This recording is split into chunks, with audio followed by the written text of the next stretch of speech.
Everybody, finishing up another day working on the F-150. Got quite a few things done. It's on the ground, which is great. Let me show you what I've done today. So we got a little bit of work to do here on the front end. The wiring harness, I had to reattach all of these connectors onto it. I don't know what order they go in on the pigtail, so I have to look that up. I still need to get a pair of fog lights. I've gotten through and rebalanced all four wheels.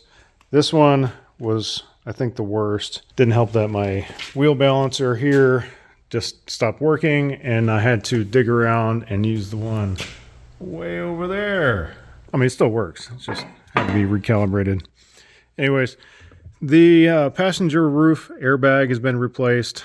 That was fun.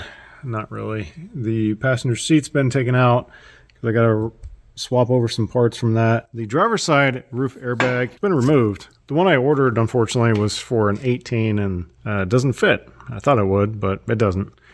So I have to get a new one of those. The seat here still needs to be taken out. Oh, I got the subwoofer installed, cabin air filter installed, which is a huge pain.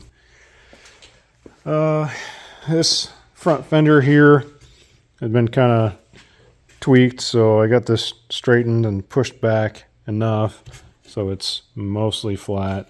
There's still a little ding, yeah, there we go, right there and right here. So it's coming along. It's mobile, which is huge plus.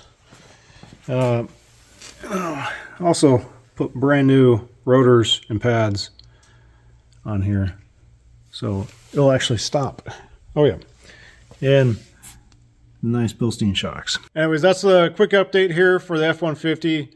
It's taken hours and hours of work on it. Stick around for the next video. Hopefully I can get this thing on the road and get it for a test drive. Make sure you hit that like and subscribe button. Stick around, leave me a comment, let me know how I'm doing, and I'll see you on my next video. Bye.